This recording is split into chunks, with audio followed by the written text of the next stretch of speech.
Aleluia, muito bom, graças a Deus, Deus nos dá essa riquíssima oportunidade de estarmos aqui para colaborar mais uma vez com esta amada igreja, a qual eu me sinto muito à vontade. Só de passar a vista aqui já conheço muitos rostos que são bastante conhecidos, amigos, queridos que Deus me deu ali no período que eu estive, na Assembleia de Deus do Barracão, e agora congregando lá no Rio, mas as amizades, e sempre estou por lado de cá, mantenho nutrindo, amizade e contato com todos. Eu louvo a Deus por essa riquíssima oportunidade, agradecer a Deus também pela vida do evangelista Wellington, a sua esposa Magda, também a todos os amigos que tenho aqui, e a todo o departamento de missões e evangelismo aqui da primeira Assembleia de Deus em Santa Luzia. Peço também que transmita um abraço para o pastor dessa casa, o pastor Carlos Belchior.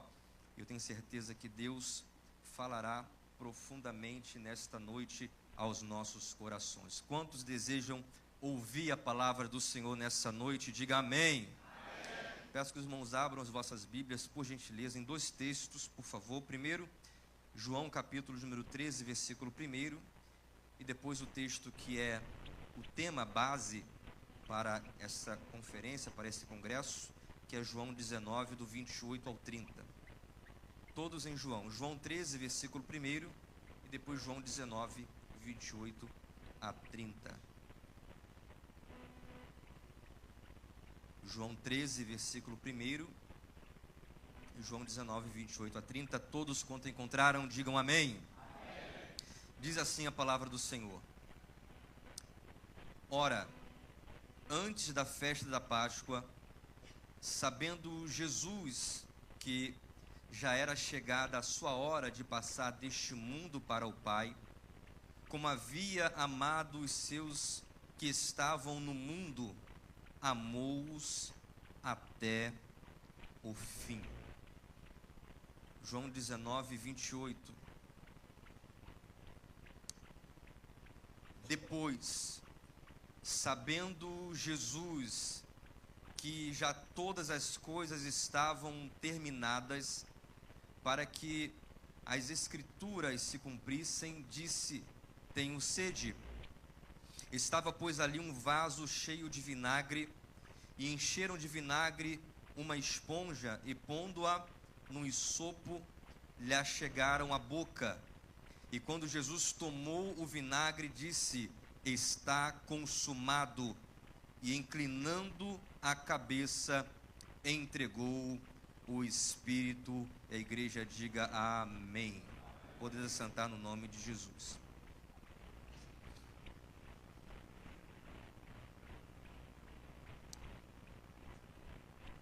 Irmãos, tudo isso que vamos ministrar à igreja nessa noite começou há mais de 2.000 anos atrás. Era quinta-feira, o dia da semana, após aproximadamente o horário de meio-dia. Jesus, ele dá uma ordem para Pedro e João. Era véspera de Páscoa e Jesus desejava ter um momento em particular com os seus apóstolos, os 12. Os apóstolos sabiam que a festa da Páscoa era uma festa estritamente familiar. E como a festa familiar era por tradição e costume ser festejada naturalmente em família, e eles estavam longe de suas casas. Se eles decidissem voltar para a Galileia, seria muitos dias de caminhada e possivelmente não chegaria a tempo para o início da Páscoa. Então Jesus vira para Pedro e para João e dá uma ordem para eles, dizendo: entre em Jerusalém. E quando vocês entrarem em Jerusalém, vocês vão avistar um homem carregando um cântaro. Vocês sigam esse homem e vocês serão levados por ele a um lugar onde estará um cenáculo preparado para eu banquetear e ceiar com vocês. O desejo de Jesus, sabendo do que haveria de acontecer nos próximos dias e nas próximas horas, era passar os seus últimos momentos de vida com quem ele mais desejava e amava.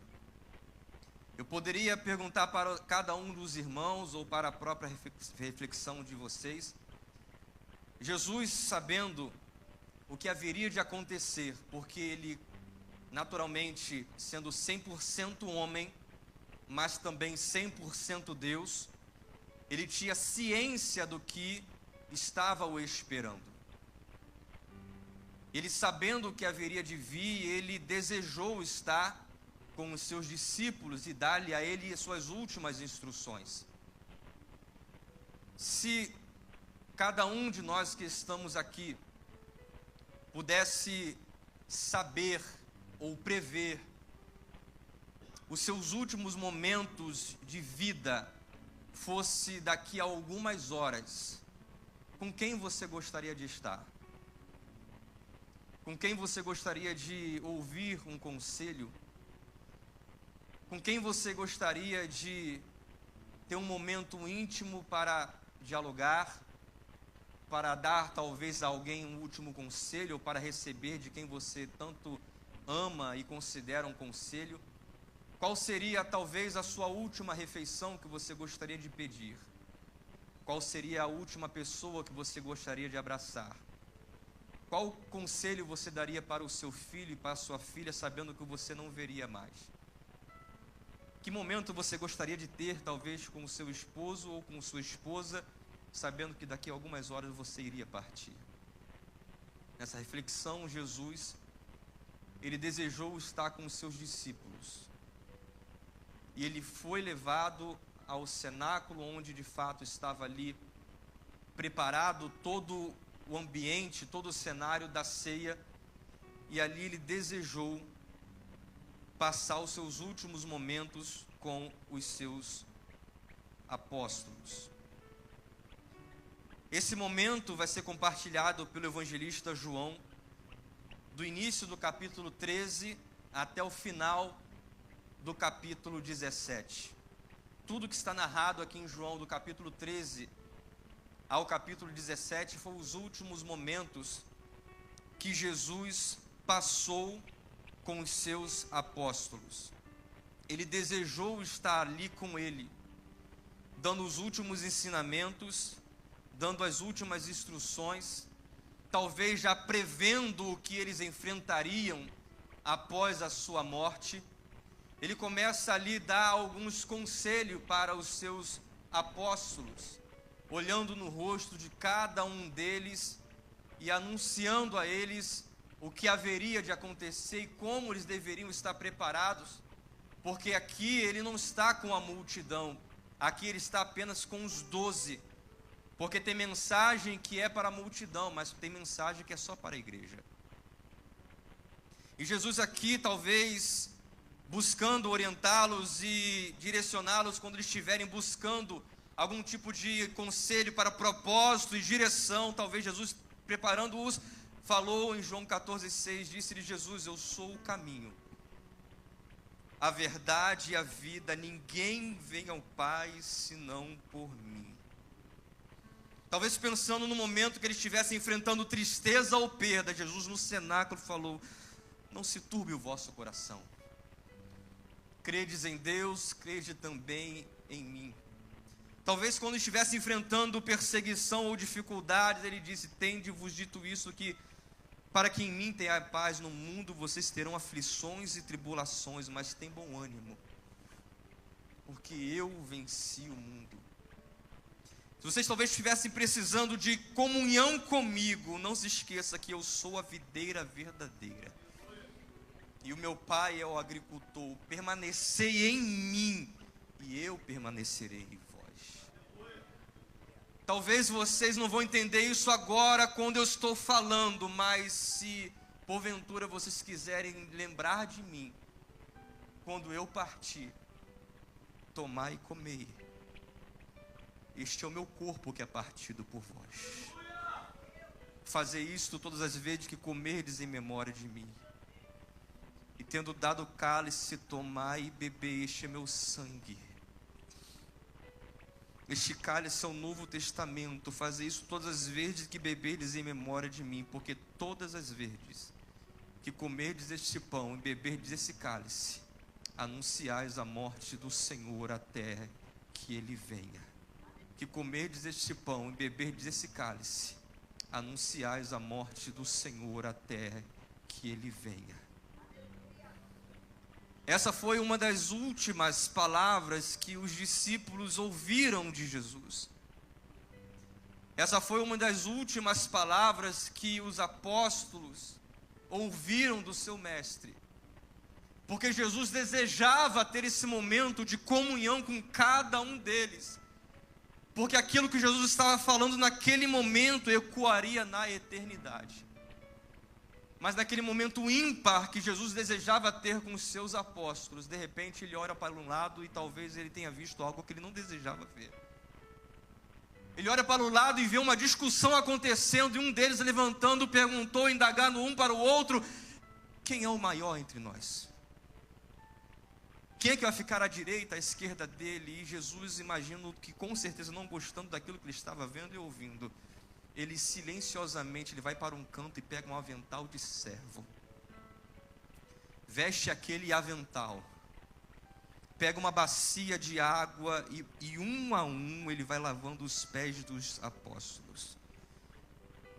Sem dizer uma só palavra, ele estava ensinando: no meu reino, maior não é aquele que é servido. No meu reino, maior é aquele que serve. Não importa mais a posição, mas a direção que vocês tomarão daqui para frente. E começa a lavar os pés dos discípulos. Daí ele vai levantar os seus apóstolos e vai direcioná-los: vamos para um lugar. Aonde, Senhor? Vamos para o Getsemane, ao pé do Monte das Oliveiras, porque eu preciso passar não só um momento de conselho para vocês, mas também um momento de oração. E saíram todos, mas menos um, porque Judas saiu, porque no próprio momento da ceia, Jesus liberou e falou: e vai e faz logo o que está em seu coração. Na ceia estavam os 12, mas no Getsemane só foram 11. Mas antes de Jesus ir para o Getsemane, Mateus capítulo 26, versículo 30 vai dizer que Jesus cantou um hino, talvez um dos salmos 113 e 118, e costumeiramente eles cantavam no momento da Páscoa. A Bíblia diz que Jesus vai cantar um louvor antes do Getsemane. E aqui ele já nos dá uma grande lição, porque ele saberia a provação que viria pela frente, o que haveria de acontecer. Paulo e Silas, quando estavam na prisão, eles cantaram durante a prova. Miriam, depois que passou o mar vermelho, pegou o tamborim e adorou. Melhor do que cantar durante a prova e cantar depois que a prova passa, Jesus nos ensinou a cantar antes que a prova chegue. Porque a adoração, ela nos dará estrutura para passar por toda a provação de cabeça erguida. Eu não sei se você já cantou no meio de uma prova ou já cantou depois que ela passou, mas eu quero te ensinar como Jesus ensinou: cante antes talvez. Porque você passará por essa provação de cabeça erguida, e a adoração te dará estrutura para passar por toda e qualquer dificuldade que você possa enfrentar. E quando chegou no Getsemane, o Getsemane já tem uma interpretação e um significado muito profundo, porque a palavra Getsemane significa a prensa do azeite ou a prensa do óleo. Jesus, a oliveira verdadeira, estava indo ali para o Getsemane para ser prensado pelos seus opositores. Mas saiba de uma coisa: quando o Getsemane da vida estivesse apresentando diante de você, Judas não se apresenta para entrar no Getsemane contigo. Judas, ele não entra na prensa. Judas, ele foge da prensa. E aqui no significado Getsemane, que significa a prensa do azeite, eu aprendo algumas lições, que já foi até comentado aqui. Abacuque 3,17 vai dizer: ainda que a figueira não floresça e não haja fruto na videira, e o produto da oliveira minta. Mas como que o produto da oliveira vai mentir? Era simples. Quando o agricultor plantava a oliveira crescia, em um momento de frutificar, dava muita azeitona. O agricultor olhava para o pé de azeitona de oliveira e falava: hoje eu vou ter muita azeitona, vou ter muito azeite. Por quê? Olha como a árvore está cheia de azeitona. Ele sacudia a oliveira, porque o profeta Isaías vai dizer que o colher da oliveira era no sacudir da oliveira, e por mais que você sacuda, fica 2 ou 3 nos ramos mais perto, e 4 ou 5 nos ramos mais da ponta, mas por mais que a vida nos sacuda, nunca vai arrancar aquilo tudo que Deus nos deu. O agricultor pegava a azeitona, colocava numa valeta, e pegava a pedra maior chamada mó, e rolava por cima das azeitonas. E quando ele ficava esperando, olhando na canaleta ali, pingar azeite, quando a pedra passava por cima da azeitona, não saía azeite, saía apenas a carne. E ele falou: o produto da oliveira mentiu. Parecia que havia azeite, mas na hora da prensa só saiu carne. Parecia que era, mas na hora não era. O que é que revela de você quando a prensa do Getsemane vem sobre a sua vida? O que é que você vai revelar quando a prensa do Getsemane se apresentar sobre você? Porque é na prensa que Deus vai nos provar e vai nos revelar quem é e quem não é. É no Getsemane, na prensa da vida, que Deus vai nos colocar à prova para saber quem é e quem não é, quem tem e quem não tem. Se você tem, você vai ser provado nesta noite, mas que você na prova não saia murmuração da sua boca, e nem você despreze quem te ajudou, mas que você na prensa levante as suas mãos e glorifique o santo nome do Senhor, porque a própria palavra de Deus diz: ainda que a figueira não floresça, não haja fruto na videira, e o produto da oliveira venha mentir, e as ovelhas da malhada sejam arrebatadas, eu todavia na prensa adorarei o meu Senhor e exultarei o Deus da minha salvação. Você vai ser prensado, mas queira Deus que saia azeite da tua vida. Aleluia. Jesus estava ali para ser prensado pelos homens. E por 3 momentos de oração ele voltava, e aqui até no Getsemane Jesus estava nos ensinando que no momento de prova nem todo mundo vai entender o que está passando com você, e você não deve abrir a boca para todo mundo na hora da prensa. Porque quando Jesus chegou no Getsemane, ele não chegou com 12, chegou apenas com 11, porque Judas não estava. Mesmo sendo 11 apóstolos, ele chegou para 3, Pedro, Tiago e João, e falou: vem um pouco mais ao fundo do horto comigo. Por quê? Eu quero ter um momento agora com vocês 3. E para esses 3, e não para os 8 que ficaram na entrada do Getsemane, ele revelou o que estava em seu coração. Ele falou: a minha alma está angustiada até a morte. Porque tem amigos que, mesmo que seja de sua confiança, não estarão preparados para ouvir o que vai sair na sua boca na hora da prensa. Jesus, ele tinha níveis de relacionamento. Multidão, discípulos, que não eram apenas os 12. A Bíblia vai dizer que ele tinha mais de 70. Depois da multidão, os discípulos. Depois dos discípulos, aí sim os apóstolos, que eram 12. Dos 12, ele tinha os 3 mais chegados, Pedro, Tiago e João, que ouviram da boca de Jesus: a minha alma está angustiada até a morte. Mas Jesus tinha o último nível de relacionamento que eu e você não pode abrir mão. Ele deixou os 3 e foi mais a fundo no horto ainda, e fez uma oração que nem os 3 mais chegados poderiam ouvir. Ele orou ao Pai e falou: Pai, eu vou pedir algo para o Senhor, porque se eles ouvirem, eles não vão suportar, mas você pode ouvir: passa de mim esse cálice, mas que não seja feita a minha vontade, mas a tua, ó Deus. E ali ele orou e voltou, os seus discípulos, seus apóstolos mais chegados estavam dormindo. Até um certo momento que ele falou, não precisa orar mais, levantai-vos, porque aí vem o que me trai. E no meio do horto, entre tochas e gritos, via um rosto conhecido, Judas, que a Bíblia vai nos dizer que ele veio com uma grande multidão. E estando ele ainda a falar, eis que chegou Judas, um dos 12, com ele uma grande multidão, espadas, porretes, da parte dos principais, dos sacerdotes e dos anciãos do povo. Cuidado, porque hoje estamos vivendo um tempo que muitos são influenciados por número de seguidores e grande multidão. Cuidado, porque até Judas tinha grande número de seguidores. Número de seguidores não significa aprovação de Deus, porque Judas tinha seguidor, mas não tinha caráter. Cuidado com quem você segue, cuidado das pessoas que você ouve. E no meio daquele momento, Judas vem dar um beijo no rosto de Jesus para indicar que ele era o Cristo. E Jesus fala, Judas, com um beijo traís o Filho do Homem? Por mais que você tenha me beijado para me entregar, eu tenho algo para te dizer, Judas, o quê? Tu continua sendo meu amigo. Porque a traição revela mais do que quem traiu, do que quem foi traído. A traição revela mais o caráter da pessoa que deu o beijo do que aquele que recebeu. Então, por mais que você tenha me traído, você pode ter mudado ao meu respeito, mas eu não mudei a respeito de você. Você continua sendo meu amigo. E ali Jesus foi preso. Foi levado para ser indagado.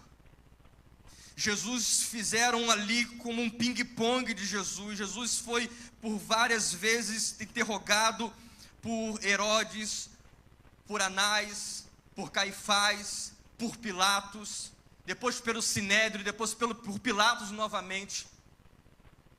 E aqui nós sabemos que durante todo o ministério de Jesus ele foi tentado a parar o seu propósito, mas não parou.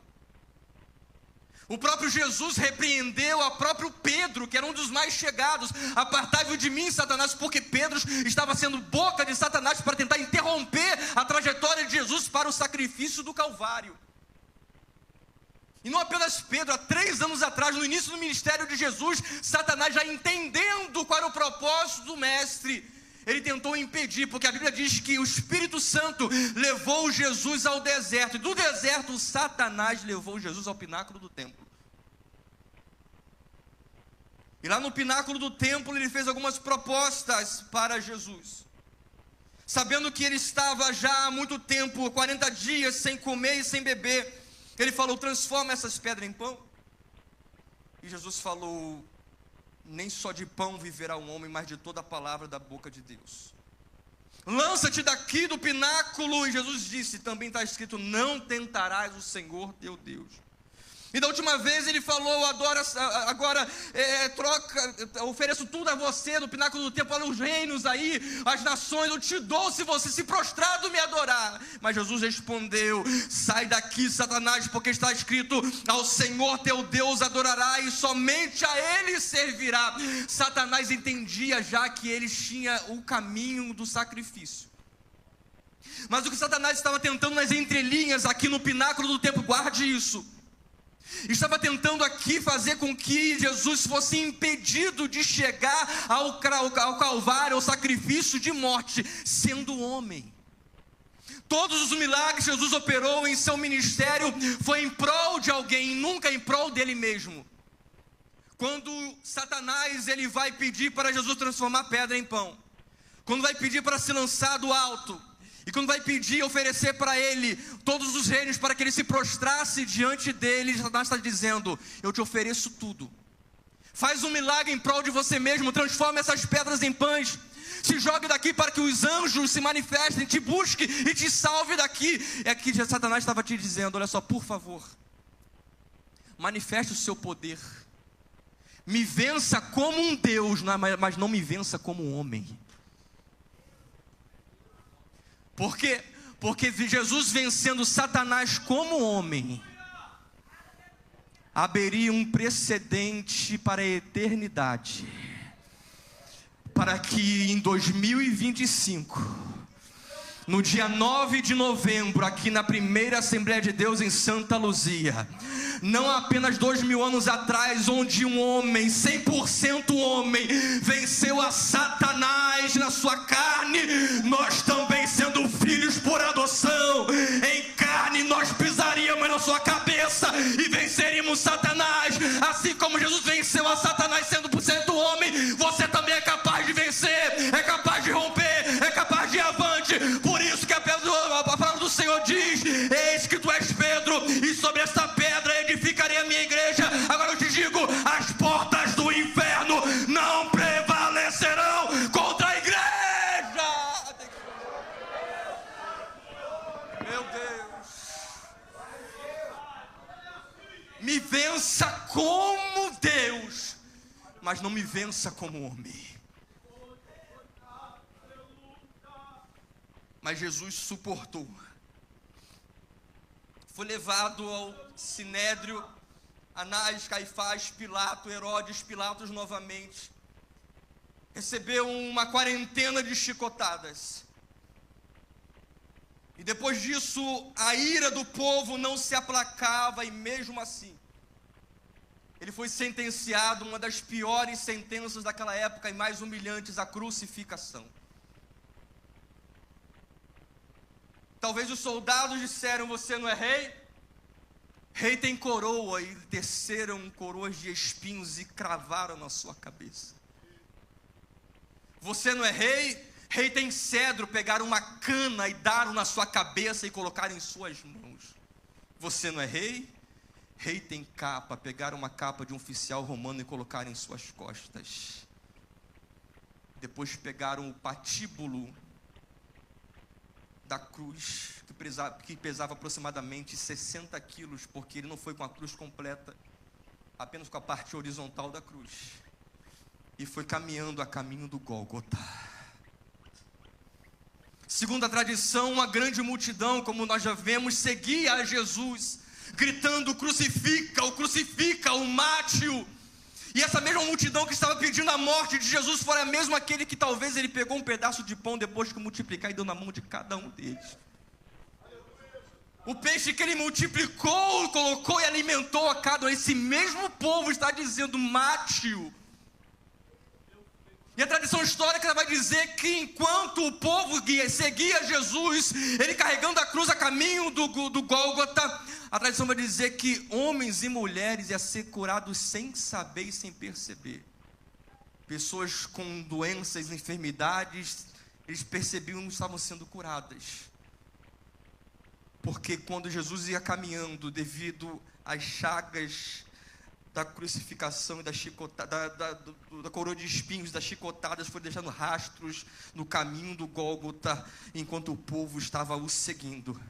E o povo pisando naqueles rastros de sangue rumo ao Gólgota ia ser curado sem saber. Para quê, pastor? Para se cumprir Isaías 53, versículo 5. O castigo que nos traz a paz estava sobre ele, e por suas pisaduras nós fomos sarados.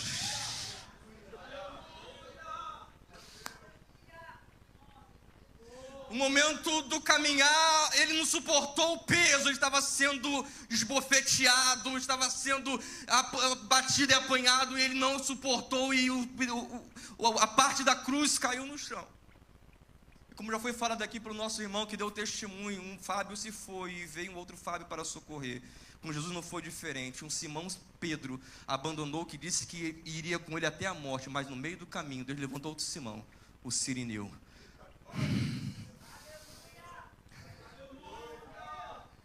Porque ele tinha um propósito, a cruz. Cruz no chão significa o propósito parado, mas cruz nas costas significa o propósito continua.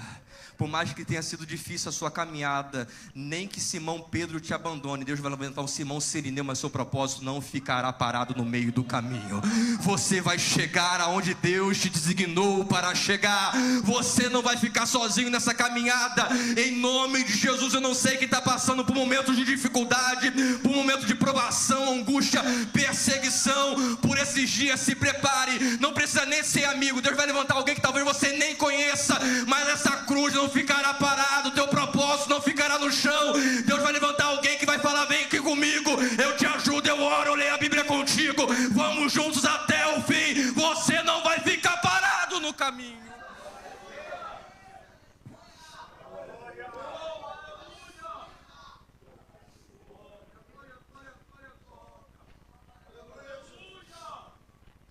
Jesus, ele foi comparado como a pedra de esquina, a pedra angular. Eu fui pesquisar por que Jesus foi comparado como pedra de esquina e pedra angular. Porque a pedra de esquina, para que todos saibam, era uma pedra que era utilizada como fundamento de uma grande construção.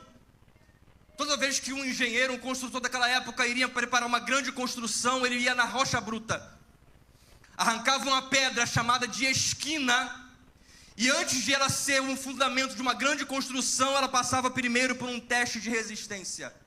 Porque não era qualquer tipo de pedra que poderia ser um fundamento para uma grande casa. Porque se fosse qualquer pedra, após a construção, a casa poderia ir abaixo. Então fazia isso com a pedra de esquina. O quê? Arrancava a pedra, cavava um grande buraco no chão, colocava a pedra ali dentro. Colocavam ali lenha, muita madeira e colocava fogo. Depois que o fogo encandecia naquela pedra, vinham com talhas e talhas de água fria e jogava por cima da pedra para causar um choque térmico. Se a pedra trincasse, ela era reprovada como pedra de esquina, era frágil, era fraca, não poderia ser usada numa grande construção. Mas se após o choque térmico do quente no frio a pedra resistisse, ela era tirada como pedra de fundição, pedra de esquina. E onde está Jesus nessa história, pastor?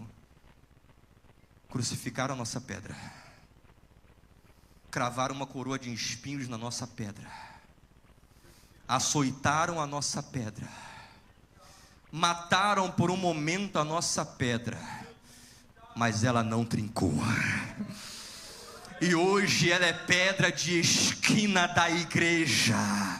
E eu repito mais uma vez, eu te digo, Pedro, que tu és pedra, ou seja, fragmento. Eu sou pedra de esquina, e sob esta pedra eu edificarei a minha igreja. E como eu não trinquei e resisti, a porta do inferno não prevalecerá contra ela. Nossa pedra não trincou.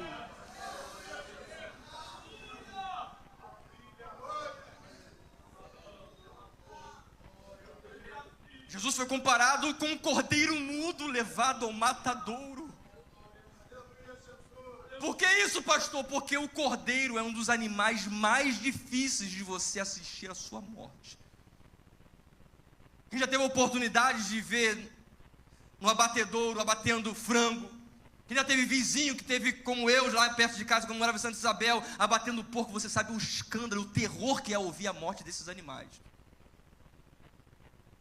Mas por que é mais difícil ver de cordeiro?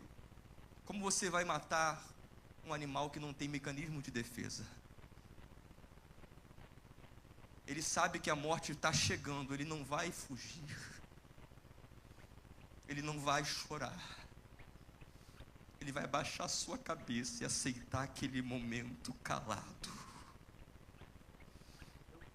Jesus foi comparado ao cordeiro mudo porque ele aceitou. Porque ele sabe que se ele não resistisse, nós não resistiríamos. Ele ficou calado há 2000 anos atrás, para nós ficarmos aqui hoje, levantando as nossas mãos e adorando o teu santo nome. Você só dá glória e grita hoje aqui, porque há 2000 anos atrás alguém se calou por você. Laia blandaraia blandará mandachalabaia la mandachalamandarai. E eu fico incomodado, porque nós, muitas vezes, eu falo nós porque eu estou incluído, chegamos na casa do Senhor, passam-se 2 horas, 2 horas e meia, e quando passa um pouco mais que isso, você já reclama e fica calado, entra e sai sem dar uma glória.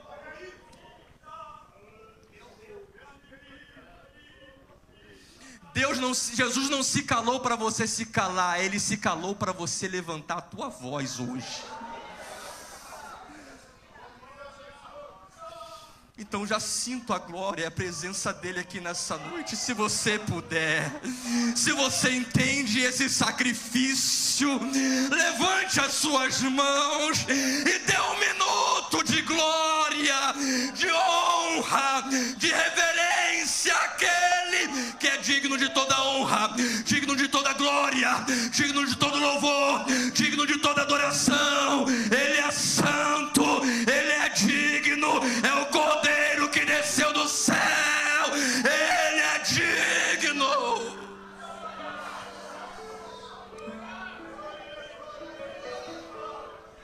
Oh, manaia, xalai, manarabanda.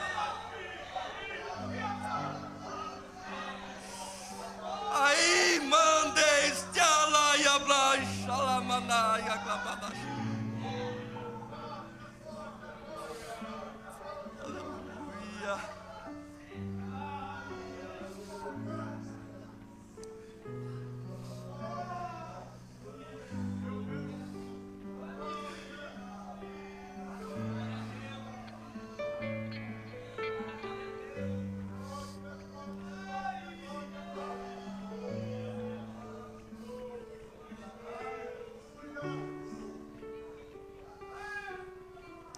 Entre 6 e 9 da manhã de sexta-feira foi o seu julgamento e as chicotadas. Exatamente às 9 horas da manhã ele é pregado no Calvário, no madeiro. E chega às 3 horas da tarde de sexta-feira em ponto, Jesus diz na cruz do Calvário: Tetelestai, está consumado. A morte até então estava acostumada a levar pessoas comuns ao céu. A morte levou Abraão, a morte levou Isaac, a morte levou Jacó, a morte levou Davi, a morte levou Salomão, a morte levou muitos grandes profetas, a morte levou João Batista, mas chegou na vez de Jesus. Onde está, ó morte, o teu aguilhão? Onde está, inferno, a tua vitória? Como você não teve poder para tirar a minha vida, você nunca vai ser capaz. Eu entrego a ti, ó Deus, o meu espírito. E expirou no Gólgota. Tetelestai, além de simbolizar o que está consumado, significa também no grego: está pago. O preço que eu e você deveríamos pagar pelos nossos pecados. Quando Jesus morreu na cruz e disse Tetelestai, a Bíblia diz que no céu escureceu, o sol perdeu a sua luz, trevas desceram, o véu do templo se rasgou de alto a baixo, houve um grande terremoto ali naquele lugar. As pedras e as rochas se fenderam no meio. E aqueles que estavam duvidando, alguns soldados disseram: ele realmente era o Filho de Deus. A Bíblia vai dizer que José de Arimateia e Nicodemos vão a Pilatos para poder pedir a eles uma liberação para levar o corpo de Jesus para o sepulcro. E a Bíblia vai dizer que José de Arimateia, junto com Nicodemos, vão agora levar o corpo de Jesus para um sepulcro novo que pertencia a José de Arimateia e nunca tinha sido usado antes.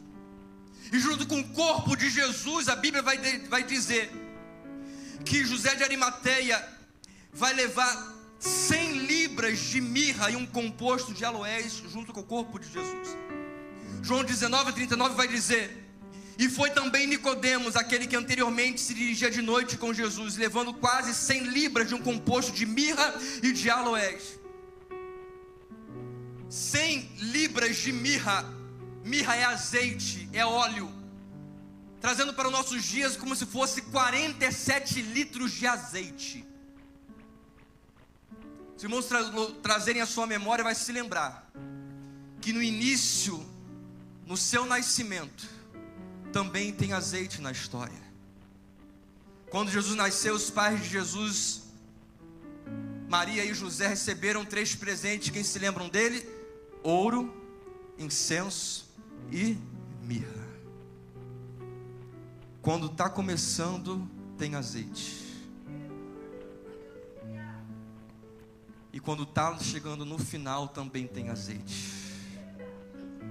É como se o Pai do céu estivesse dizendo, nos ensinando: eu estava presente no início, mas também estou presente no final. No início, na manjedoura, foi um potinho de azeite. No final, foram quase 50 litros. Porque a unção do final, eu profetizo sobre cada um de nós nessa noite, vai ser muito maior do que a unção do começo. Porque é melhor o final das coisas do que o início delas. Você não vai terminar da forma que o diabo achava que você vai terminar. O seu início pode ser ruim, mas o final aumentará em sobremaneira. Eu não vou te abandonar no meio do caminho. Eu não importo o que disseram com você no meio. Eu não vou validar o final. Aquilo que eu prometi lá no começo, o meu azeite, a minha unção estará contigo até o fim. Oh, levante a mão e adora Ele. Levante a mão e adora Ele. Levante a mão e adora Ele. Tem azeite sobre a igreja nessa noite. Tem azeite sobre a igreja nessa noite. Tem azeite.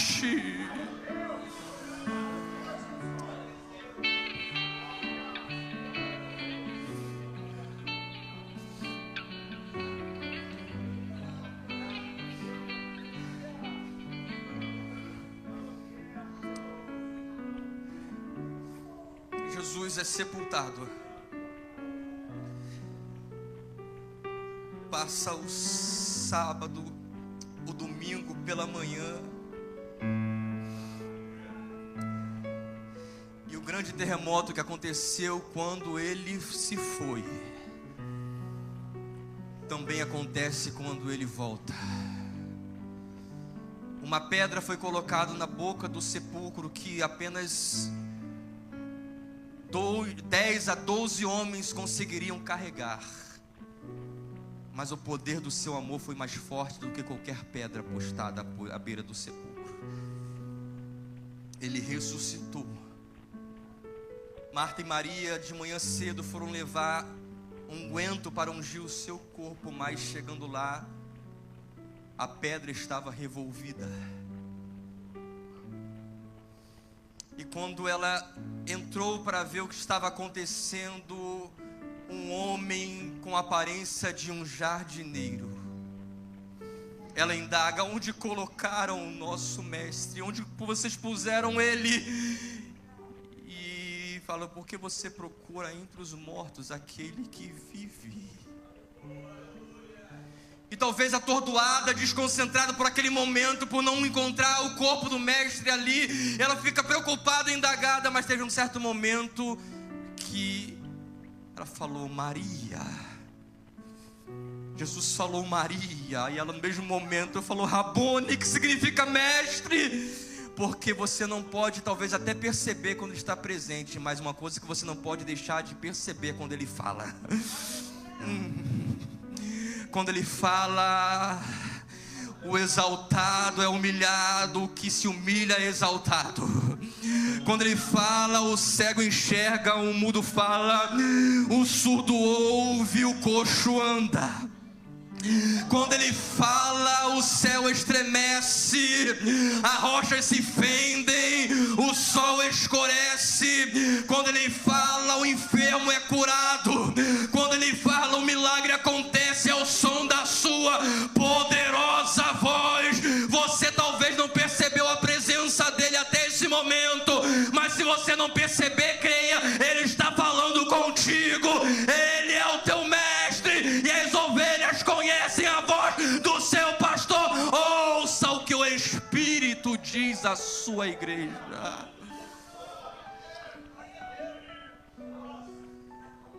Maria vai e diga a Ele disse que eu não estou mais morto, eu ressuscitei. Depois que ouviram isso, foram até lá, vieram correndo aquele a quem Jesus amava, e Pedro correu junto, e o que Jesus amava, João, chegou à porta do sepulcro primeiro, mas Pedro teve a ousadia de entrar no sepulcro.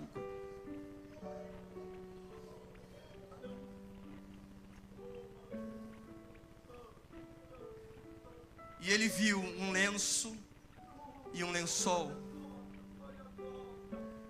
E no lugar que estava o seu corpo, que era uma pedra retangular, como uma caixa, viu 2 anjos, um à direita e um à esquerda de onde estava o seu corpo.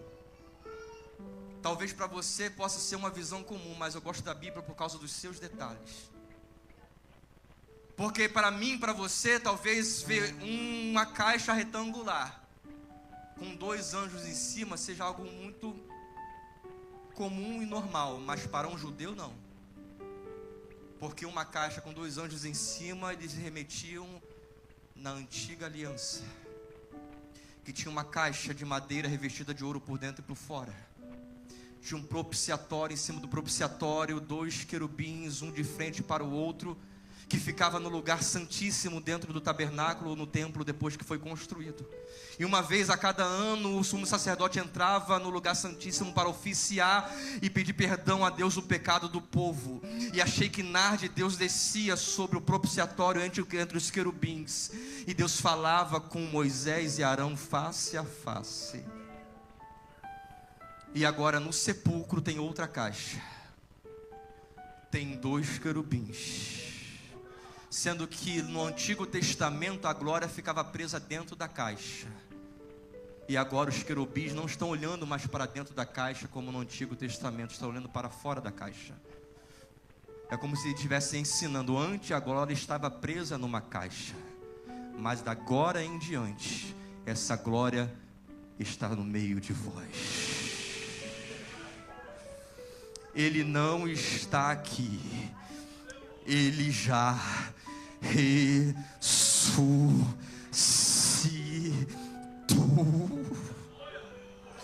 O primeiro Adão, que também era jardineiro, ele pecou no Éden, no jardim. O segundo Adão, ele tirou os pecados do meio do povo. Antes o sacrifício serviria e tinha símbolo de apagar momentaneamente e esquecer o pecado que o povo, o homem ou a mulher, havia praticado. Mas Jesus, ele não veio para Deus esquecer por um momento ou apagar. Ele veio para tirar o pecado do mundo. É por isso que eu e vocês estamos aqui nessa noite, porque ele tirou os nossos pecados para nos dar direito a salvação. E muitos falam: mas a porta é estreita, a porta é apertada. Dá glória a Deus, porque antes nem porta tinha.